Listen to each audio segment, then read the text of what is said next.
সামনেই রয়েছে বিহারের বিধানসভা নির্বাচন, আর তার আগে এবার নতুন স্ট্র্যাটেজি নিলেন নীতিশ কুমার। ভোটমুখী বিহারে নীতিশ কুমারের এই নয়া তাস, যেখানে ভোট ব্যাংক ভরাতে রাজ্যে ফ্রি ইলেকট্রিসিটির ঘোষণা করেছেন তিনি। এই নয়া তাস ফেলেছেন বিহার নির্বাচনের আগেই নীতিশ কুমার।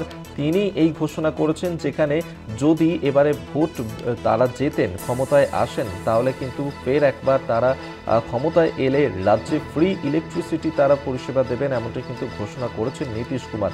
অর্থাৎ বিহার বিধানসভা নির্বাচনের আগেই বড়সড় ঘোষণা। কিন্তু নীতিশ কুমারের এই যে স্ট্র্যাটেজি, এই কৌশল কতটা কাজে আসে সে তো নির্বাচনের সময় বোঝা যাবে। কিন্তু এই যে ভোট ব্যাংক ভরাতেই এই ঘোষণা, যেখানে রাজ্যে ফ্রি ইলেকট্রিসিটি পরিষেবা দেওয়া হবে, এমনটি কিন্তু ঘোষণা করেছেন নীতিশ কুমার। 125 ইউনিট পর্যন্ত বিনামূল্যে বিদ্যুৎ পরিষেবা দেওয়া হবে বলেই ঘোষণা করেছেন তিনি।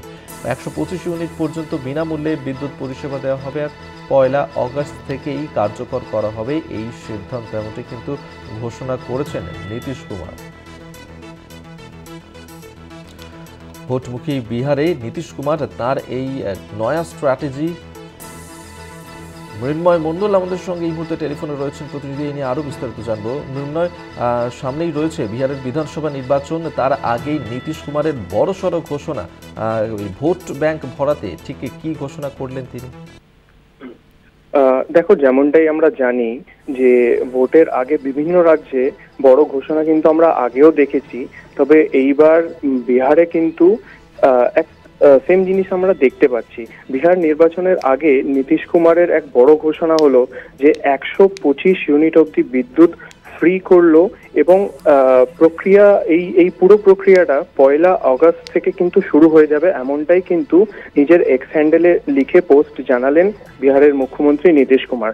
অবশ্য তিনি আরো জানান যে এই প্রকল্পের অন্তর্গত 1.67 কোটি পরিবার উপকৃত হবেন। এছাড়া তিনি আরো জানান যে আগামী 3 বছরে বিভিন্ন জায়গায় বিভিন্ন সরকারি ইউনিট বা বিভিন্ন ফাঁকা জায়গায় তারা কিন্তু পাওয়ার প্ল্যান্ট বসানোর ঘোষণা করছেন, যার ফলে কিন্তু 10,000 মেগাওয়াট অব্দি বিদ্যুৎ উৎপাদন হবে বলে এমনটাই কিন্তু জানান বিহারের মুখ্যমন্ত্রী নীতিশ কুমার।